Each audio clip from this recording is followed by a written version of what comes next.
Assalamualaikum warahmatullahi wabarakatuh. Hai, perkenalkan nama saya Melati Rachma Ayu, NIM 0103212012. Saya dari jurusan Pengembangan Masyarakat Islam B, Fakultas Dakwah dan Komunikasi. Nah, di sini saya akan mempresentasikan tugas dari dosen pengampu Bapak Muhammad Farhan Haikal, STPMM. Di sini judul presentasi saya yaitu Manajemen Sumber Daya Manusia di Lingkungan Pendidikan. Sumber daya manusia adalah individu produktif yang bekerja sebagai penggerak suatu organisasi, baik itu di dalam institusi maupun perusahaan yang memiliki fungsi sebagai aset sehingga harus dilatih dan dikembangkan kemampuannya.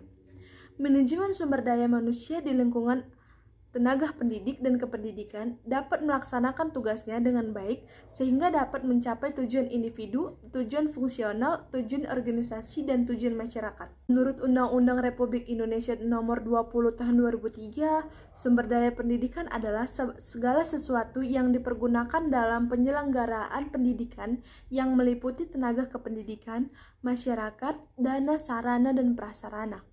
Nah, tujuan manajemen sumber daya manusia di lingkungan pendidikan yaitu suatu pencapaian tenaga pendidik dengan kependidikan serta membentuk kerja lebih ramah tanpa mengorbankan unsur manusia dalam melaksanakan kegiatan pendidikan.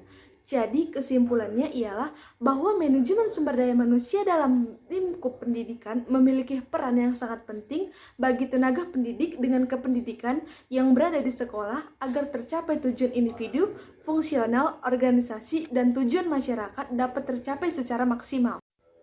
Nah, selanjutnya, fungsi manajemen sumber daya manusia di lingkup pendidikan. Yang pertama, merencanakan sumber daya manusia yang diperlukan di lingkungan pendidikan. Yang kedua, pengangkatan dan pemberhentian yang berada di lingkungan sekolah. Dan yang ketiga, pengupahan tunjangan kepada tenaga pendidik dan kependidikan.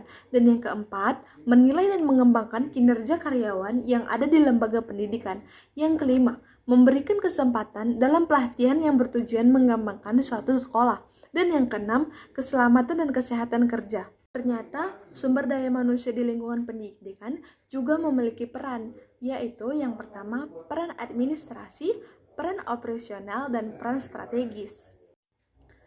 Perlu diketahui, sumber daya manusia dalam pendidikan meliputi kepala sekolah, tenaga pendidik, karyawan, dan komite sekolah.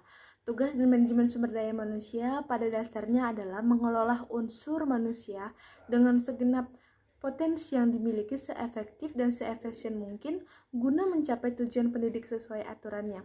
Nah, hanya itu saja yang dapat saya paparkan dalam presentasi saya. Kurang dan lebihnya saya mohon maaf. Saya pamit undur diri. Assalamualaikum warahmatullahi wabarakatuh.